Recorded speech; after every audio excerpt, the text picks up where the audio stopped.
Assalamualaikum warahmatullahi wabarakatuh. Saya Rina Mini Siregar dengan NIM 2016040010, perwakilan dari kelompok 5 yang akan menjelaskan materi dari presentasi kelompok kami yang berjudul jenis-jenis anggaran sektor publik. Di mana di sini itu ada 7 poin pembahasan. Yang akan saya jelaskan adalah poin 1 sampai poin 4 yang kemudian selanjutnya akan dijelaskan oleh rekan saya. Nah, pada poin yang pertama adalah perkembangan anggaran sektor publik.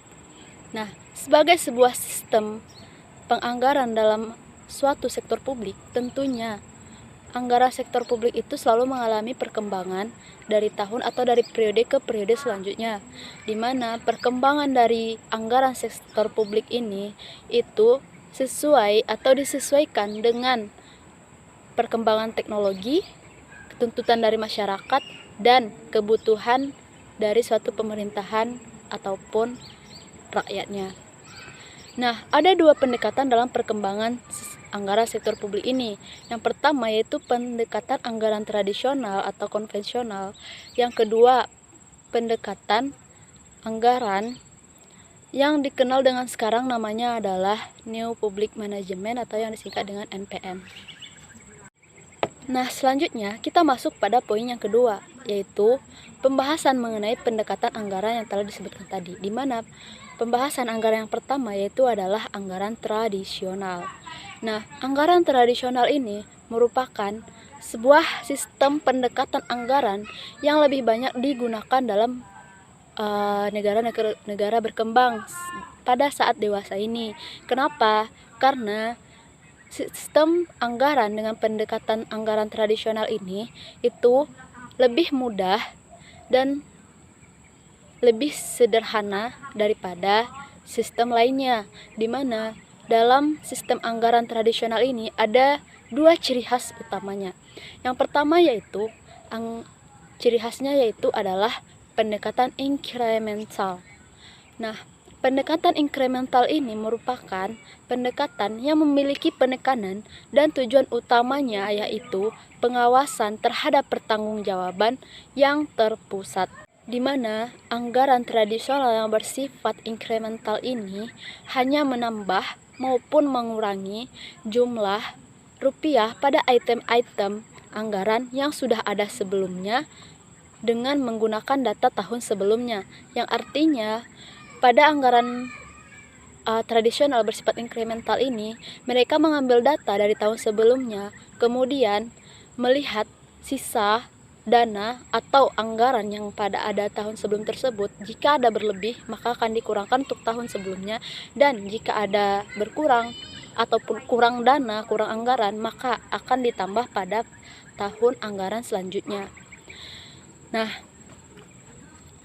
pendekatan dengan sistem inkremental ini tentunya tidak memenuhi persyaratan atau kebutuhan real nyata yang dibutuhkan oleh bagian keuangan, disebabkan karena dengan sistem yang seperti dijelaskan tadi, kita tidak tahu apakah anggaran ataupun pengeluaran masukan periode sebelumnya itu dapat dijadikan sebagai tahun dasar penyusunan anggaran yang telah didasarkan atas kebutuhan yang wajar.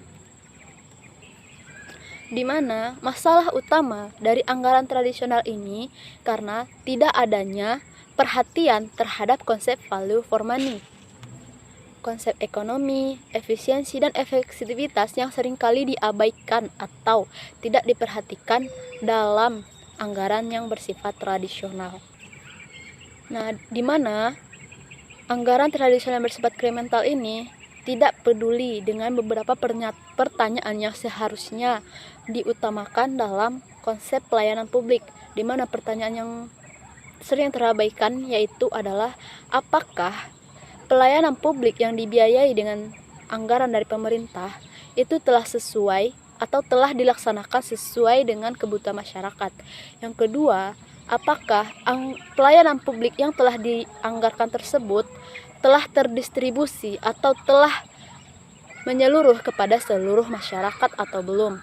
Yang ketiga yaitu apakah pelayanan publik tersebut telah berjalan secara efektif ataupun efisien. Yang keempat yaitu apakah yang pelayanan yang diberikan itu mengaruhi pola kehidupan politik atau tidak. Nah, ini seringkali dan bahkan sangat terabaikan dalam sistem anggaran yang bersifat inkremental ini, sehingga sistem anggaran ini dianggap tidak efisien untuk dijadikan sebagai suatu sistem anggaran dalam kepemerintahan. Nah, ciri utama yang kedua dari sistem anggaran tradisional ini adalah line item. Nah, ciri anggaran dari yang bersifat line item ini itu didasarkan atas sifatnya, sifat dari penerimaan ataupun pengeluaran-pengeluaran yang dilakukan oleh pemerintah dalam anggarannya. Di mana pada metode line item budget ini tidak memungkinkan untuk kita mengubah ataupun menghilangkan beberapa item-item yang telah sebelumnya terstruktur dalam rancangan anggaran. Meskipun sebenarnya penerimaan maupun pengeluaran untuk item-item tersebut sudah tidak diperlukan lagi pada periode selanjutnya. Nah, karena sifatnya yang demikian, jadi tidak memungkinkan bahwa anggaran tradisional tersebut dapat menilai suatu kualitas kinerja pelayanan publik yang diberikan oleh pemerintah atas anggaran yang telah dianggarkan. Nah, adapun ciri lainnya dari sistem anggaran tradisional ini yaitu adalah anggaran tradisional ini cenderung sentralistik atau di mana pengambilan keputusan itu hanya ada pada pusat. Ciri lain yang selanjutnya yaitu adalah bersifat spesifikasi, terus bersifat tahunan, yang sebenarnya sifat tahunan ini tidak terlalu realistis untuk dijadikan sebagai sistem anggaran. Kenapa? Karena tidak memungkinkan untuk membiayai suatu program kerja yang memiliki jangka panjang atau lebih dari 1 tahun. Nah, selanjutnya yaitu menggunakan prinsip anggaran bruto, di mana seharusnya yang dijadikan sebagai anggaran itu adalah penghasilan netonya, karena jika hanya berupa penghasilan bruto, kita tidak tahu apakah pengeluaran-pengeluaran kita yang akan kita lakukan tersebut melebihi anggaran atau tidak, dan apakah penghasilan bruto tersebut apakah akan cukup atau tidak. Nah, makanya tidak relevan jika menggunakan sistem anggaran tradisional ini. Nah, selanjutnya kita masuk kepada kelemahan dari sistem anggaran tradisional ini, di mana kelemahan yang pertama yaitu adalah hubungan yang tidak memadai. Artinya hubungan yang terputus-putus, di mana antara anggaran yang bersifat tahunan itu tidak sesuai dengan rencana jika ada dalam periode tersebut memiliki program kerja pembangunan misalnya dalam jangka panjang, maka akan terjadi pemutusan dana, di mana karena anggaran dana tersebut hanya tahunan, berarti setiap tahun mereka harus menganggarkan dana untuk pembangunan jangka panjang, di mana penganggaran dananya itu terputus-putus sehingga tidak efisien untuk dilakukan pada pelaporan keuangannya. Nah, kelemahan yang kedua adalah terhadap pendekatan inkremental tadi, di mana dengan pendekatan inkremental tadi menyebabkan sejumlah pengeluaran itu tidak pernah diteliti secara menyeluruh efektivitasnya, karena di sistem inkremental itu hanya melihat apa saja pengeluaran-pengeluaran yang dilakukan dan akan menjadi acuan untuk sistem selanjutnya. Nah, selanjutnya adalah lebih berorientasi kepada input daripada outputnya, di mana sistem anggaran tradisional ini lebih berorientasi pada masukan-masukan yang diterima tanpa memikirkan apa hasil atau tujuan dari anggaran dilakukan tersebut tercapai atau tidaknya. Nah, selanjutnya yaitu sekat-sekat antar kementerian yang kaku itu membuat tujuan nasional secara keseluruhan itu sulit dicapai karena kakunya sekat-sekat tersebut, sehingga antara sekat ke sekat lainnya itu sulit untuk berkontribusi karena mereka memiliki hubungan yang kaku, di mana seharusnya untuk melakukan pelayanan publik yang lancar kepada masyarakat harus dimulai dari bagian internal terlebih dahulu, di mana bagi internal harus saling harmonis, menjaga kerjasama yang baik, dan memiliki sistem kekeluargaan, bukan sistem yang kaku atau acuh tak acuh. Nah, selanjutnya adalah proses anggaran yang terpisah untuk pengeluaran rutin ataupun pengeluaran modal atau investasi. Nah, selanjutnya yaitu anggaran tradisional ini itu bersifat tahunan. Nah, seperti yang tadi, anggaran yang bersifat tahunan itu untuk kepemerintahan ataupun untuk pelayanan publik itu dinilai terlalu pendek karena pemerintahan memiliki jangkanya tertentu dan beberapa program kerja juga memiliki jangka tertentu, tidak semuanya dalam 1 tahun. Nah, selanjutnya adalah sentralisasi penyiapan anggaran dan informasi yang tidak memadai yang menyebabkan melemahnya atau menjadi lemahnya anggaran yang dilakukan dalam anggaran tradisional ini. Karena keputusan maupun kebijakan-kebijakan yang bersifat sentralis atau hanya bertuju kepada orang-orang pusat saja atau orang-orang jabatan beserta jajarannya. Nah, selanjutnya adalah persetujuan anggaran yang lambat sehingga gagal memberikan mekanisme pengendalian untuk pengeluaran yang sesuai. Dan yang terakhir adalah aliran informasi. Nah, aliran informasi ini sangat tidak memadai karena memiliki dasar mekanisme pengendalian rutin, mengidentifikasi masalah dan tindakan. Nah, selanjutnya kita masuk kepada poin yang ketiga, yaitu adalah anggaran publik dengan pendekatan NPM atau New Public Management. Nah, sejak tahun 1980-an itu telah terjadi perubahan sistem pemerintahan atau sistem anggaran pemerintahan sektor publik, di mana dari sistem tradisional itu mengalami perubahan ke sistem NPM atau yang kita kenal dengan New Public Management.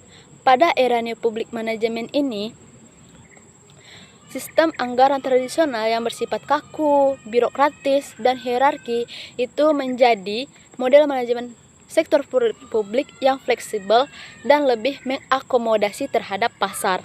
Nah, di mana perubahan tersebut bukan hanya sekedar perubahan kecil dan sederhana, melainkan itu sudah menjadi sebuah perubahan besar, di mana yang sebelumnya sistem anggarannya itu berorientasi pada input telah berubah menjadi berorientasi pada output, juga tujuan serta pelayanan kepada publik. Jadi kita masuk kepada poin yang ketiga, yaitu adalah anggaran publik dengan pendekatan NPM atau New Public Management. Nah, sejak tahun 1980-an itu telah terjadi perubahan sistem pemerintahan atau sistem anggaran pemerintahan sektor publik, di mana dari sistem tradisional itu mengalami perubahan ke sistem NPM atau yang kita kenal dengan New Public Management. Pada era New Public Management ini, sistem anggaran tradisional yang bersifat kaku, birokratis, dan hierarki itu menjadi model manajemen sektor publik yang fleksibel dan lebih mengakomodasi terhadap pasar. Nah, di mana perubahan tersebut bukan hanya sekedar perubahan kecil dan sederhana, melainkan itu sudah menjadi sebuah perubahan besar, di mana yang sebelumnya sistem anggarannya itu berorientasi pada input telah berubah menjadi berorientasi pada output, juga tujuan serta pelayanan kepada publik. Nah, sistem yang terkenal dalam New Public Management ini dikenal dengan Reinventing Government, di mana dalam Reinventing Government ini ada 10 jenis kepemerintahan yang tercipta dari New Public Management. Yang pertama yaitu pemerintahan yang katalis, di mana pemerintahan yang katalis ini fokus pada pengarahan, bukan produksi pelayanan publik, di mana pemerintah di sini itu bertugas atau berwenang hanya memberikan arahan-arahan kepada lembaga-lembaga yang telah dibentuk untuk memberikan pelayanan terhadap publik. Jadi pemerintah tidak langsung turut tangan, melainkan pemerintah hanya memberikan arahan dan strategi maupun struktur tujuan pelayanan publik yang kepada lembaga-lembaga yang dibentuk, seperti misalnya pada lembaga swadaya masyarakat. Nah, yang kedua yaitu pemerintah milik masyarakat. Nah, di mana di sini pemerintah memberdayakan masyarakat daripada melayani. Nah, di mana di sini pemerintah menginginkan masyarakatnya itu lebih mandiri dan lebih maju, seperti masyarakat sendiri bisa menolong dirinya sendiri. Seperti misalnya pada kejadian seperti masalah lalu lintas, tidak mungkin semua pemerintah harus mengawasi, tapi masyarakat juga harus bisa menjaga dirinya dan menaati aturan lalu lintas tanpa harus terus-menerus dihimbau. Nah, selanjutnya adalah pemberian pemerintah yang kompetitif.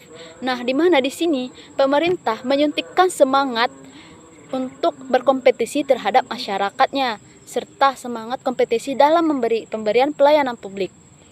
Nah, kompetisi ini merupakan suatu cara yang menghemat biaya sekaligus meningkatkan kualitas pelayanan, di mana dengan adanya kompetisi dari pemerintah membuat semangat dari publik ataupun semangat dari rakyat masyarakat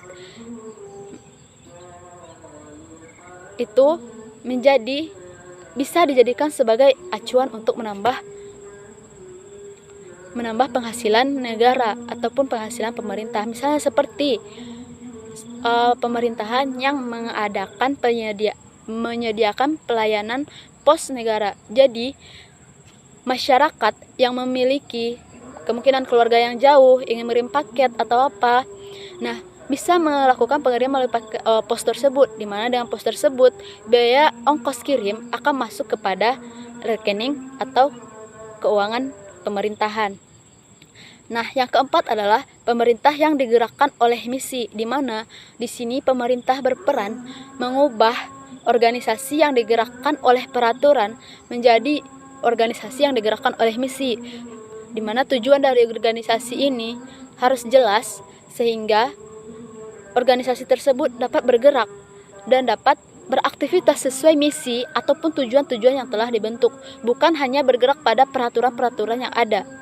Nah, selanjutnya adalah pemerintah yang berorientasi pada hasil, di mana di sini pemerintah membiayai hasil, melakukan pembiayaan terhadap output, bukan hanya menilai atau menghitung masukan-masukan yang diterima.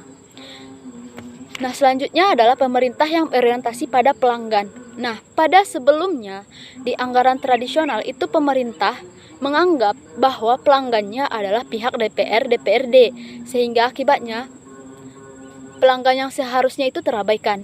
Di mana pada era New Public Management ini pandangan pemerintah telah berubah dan melihat bahwa pelanggannya yang sebenarnya adalah masyarakat, sehingga fokus tujuannya adalah pemberian pelayanan publik terhadap masyarakat, bukan persetujuan keuangan dari DPR seperti pada anggaran tradisional. Nah, pemerintahan yang berorientasi kepada pelanggannya tidak akan mengecewakan pelanggannya dan akan memberikan dan mengarahkan semua anggaran tersebut agar pelayanan publik itu tercapai dan menyeluruh kepada semua masyarakatnya. Nah, selanjutnya adalah pemerintahan yang berwirausaha, di mana di sini pemerintah mampu menciptakan pendapatan bukan hanya penerimaan untuk belanja negara. Nah, pemerintah tradisional itu cenderung lebih berbicara untuk menghasilkan pendapatan dari aktivitasnya. Padahal sebenarnya banyak cara yang bisa dilakukan untuk menghasilkan pendapatan dari proses penyediaan publik yang dilakukan. Seperti misalnya pada penyediaan BPS ataupun Bapeda, ataupun pemerintah hanya menciptakan BUMN ataupun BUMD yang kemudian nanti penghasilannya dibagi kepada pemerintah ataupun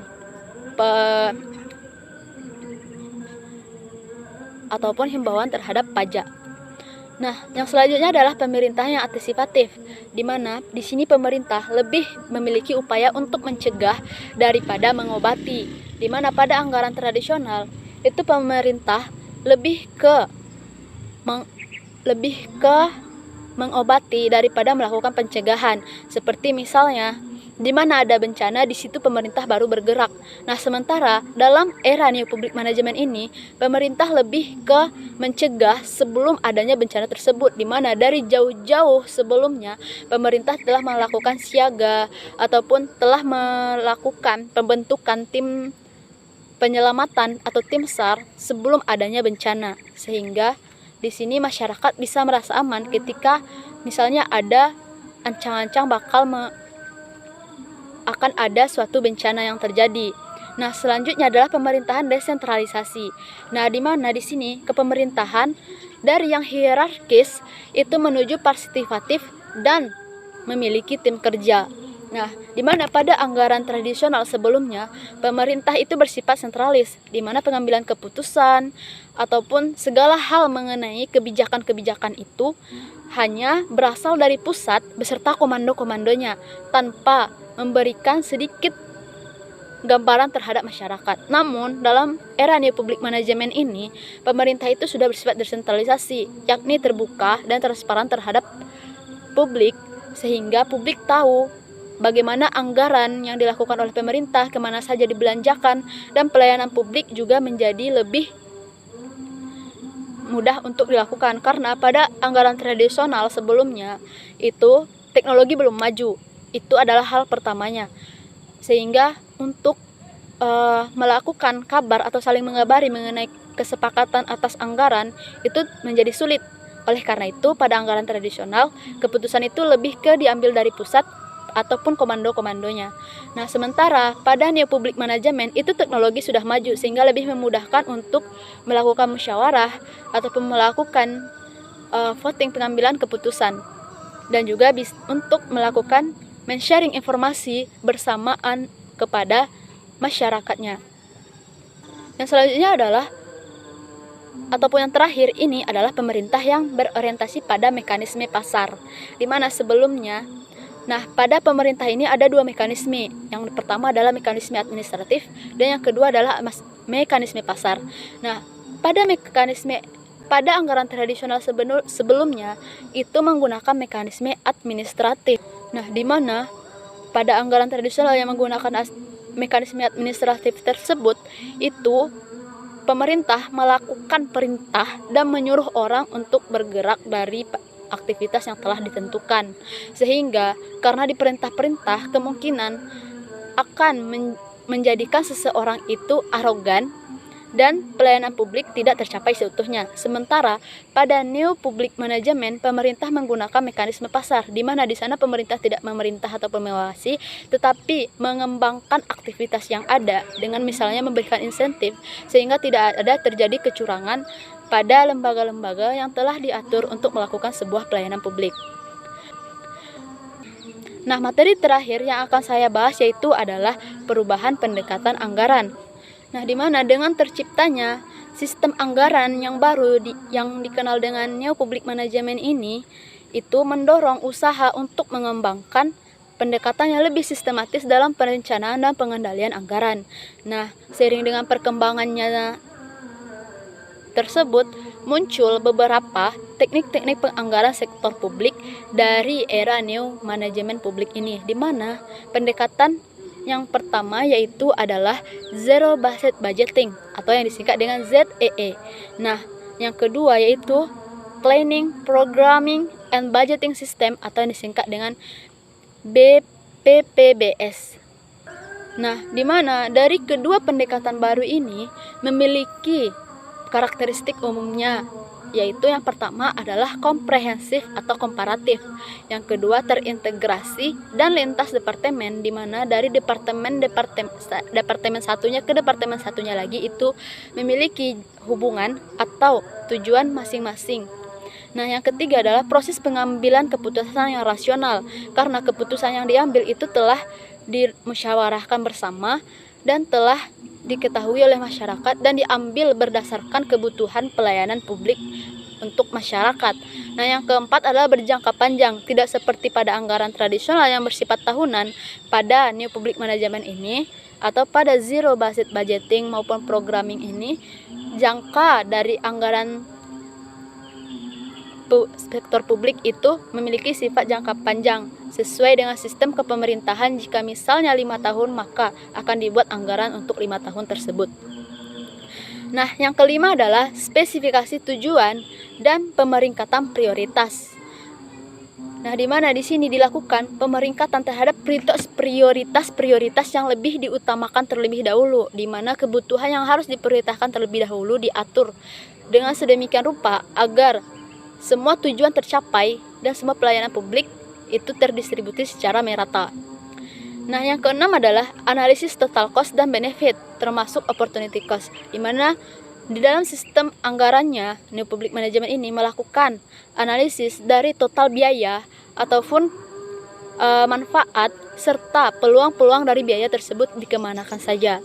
Nah, yang ketujuh adalah berorientasi kepada input, output, dan outcome. Tidak hanya sekedar input saja seperti pada anggaran tradisional. Nah, yang terakhir adalah adanya pengawasan kinerja, di mana dengan melakukan pengawasan kinerja ini, maka pelayanan publik yang telah dianggarkan akan dilakukan itu akan diketahui seberapa jauh terlaksananya dan seberapa besar pengeluaran yang dilakukan untuk pelayanan publik tersebut dan berapa masukan yang diterima dari pelayanan publik tersebut, sehingga kinerja dari lembaga-lembaga yang telah dibentuk itu bisa dilihat dan bisa dikaji dan kemudian nantinya dinilai bagaimana kualitas dari kinerja tersebut. Nah, sekian penjelasan dari materi saya. Selanjutnya akan dilanjutkan oleh rekan saya, yaitu Piza Febrianti. Baiklah, saya akan melanjutkan pembacaan materi, yaitu anggaran kinerja. Anggaran kinerja didasarkan pada tujuan dan sasaran kinerja. Oleh karena itu, anggaran digunakan sebagai alat untuk mencapai tujuan. Menurut pendekatan anggaran kinerja, dominasi pemerintah akan dapat diawasi dan dikendalikan melalui penetapan internal, audit keuangan, dan audit kinerja, serta evaluasi kinerja eksternal. Sistem anggaran kinerja pada dasarnya merupakan sistem yang mencakup kegiatan penyusunan program dan tolak ukur kinerja sebagai instrumen untuk mencapai tujuan dan sasaran program. Selanjutnya, Zero Based Budgeting atau ZBB. ZBB dimaksudkan untuk mengatasi kelemahan yang ada pada sistem anggaran tradisional, menghilangkan incremental dan line item karena diasumsikan mulai dari nol. Tidak berpatokan pada anggaran tahun lalu untuk menyusun anggaran tahun ini, tetapi didasarkan kebutuhan sekarang. Untuk proses implementasi ZBB, yang pertama yaitu identifikasi unit-unit keputusan. ZBB merupakan sistem anggaran yang berbasis pusat tanggung jawab sebagai dasar perencanaan dan pengendalian anggaran. Yang kedua, penentuan paket-paket keputusan. Mengenai gambaran komprehensif mengenai bagian dari aktivitas organisasi yang dapat dievaluasi secara individual. Itu terbagi menjadi dua. Yang pertama yaitu mutually exclusive. Memiliki fungsi yang sama apabila dipilih salah satu program, konsekuensinya menolak semua alternatif lain. Dan selanjutnya itu incremental. Merefleksikan tingkat usaha yang berbeda dalam aktivitas tertentu. Yang ketiga, memeringkat dan mengevaluasi paket keputusan. Jembatan untuk menuju proses alokasi sumber daya di berbagai kegiatan. Keunggulan dari ZBB ini, yang pertama yaitu jika dilaksanakan dengan baik, dapat menghasilkan sumber daya yang lebih efisien. Berfokus pada value for money, memudahkan identifikasi terjadinya inefisiensi dan ketidakefektifan biaya. Dan selanjutnya, meningkatkan pengetahuan dan motivasi staf dan manajer. Untuk kelemahan ZBB, proses memakan waktu, terlalu teoritis, tidak praktis, membutuhkan biaya besar, kertas kerja yang menumpuk karena pembuatan paket keputusan. Yang kedua yaitu ZBB cenderung menekankan manfaat pada jangka pendek. Dan yang terakhir, implementasi ZBB membutuhkan teknologi yang maju. Untuk kelebihan selanjutnya yaitu Planning, Programming, atau Budgeting System atau PPBS. Salah satu model penganggaran yang ditujukan untuk membantu manajemen pemerintah dalam membuat keputusan alokasi sumber daya secara lebih baik. Teknik penganggaran yang didasarkan pada teori sistem yang berorientasi pada output dan tujuan dengan penekanan utama alokasi sumber daya berdasarkan analisis ekonomi. Proses implementasi PPBS yang pertama yaitu menentukan tujuan umum organisasi dan tujuan unit organisasi dengan jelas. Kemudian, mengidentifikasi program untuk mencapai tujuan. Kemudian, evaluasi berbagai alternatif dengan menghitung cost benefit dari masing-masing program. Selanjutnya, pemilihan program yang memiliki manfaat besar dengan biaya yang kecil. Dan yang terakhir, alokasi sumber daya ke masing-masing program yang disetujui. Untuk karakteristik PPBS, yang pertama yaitu berfokus pada tujuan dan program untuk mencapai tujuan tersebut. Yang kedua, secara eksplisit menjelaskan implementasi terhadap tahun anggaran yang akan datang. Dan yang terakhir, mempertimbangkan semua biaya yang terjadi. Untuk poin selanjutnya yaitu masalah utama penggunaan ZBB dan PPBS. Yang pertama, yaitu ada keterbatasan dalam menganalisis semua alternatif untuk melakukan aktivitas. Yang kedua, kurangnya data untuk membandingkan semua alternatif, terutama output. Dan yang ketiga, masalah ketidakpastian sumber daya, pola kebutuhan di masa depan, perubahan politik dan ekonomi.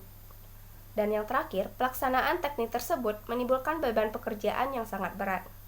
Sekian dari saya. Wassalamualaikum warahmatullahi wabarakatuh.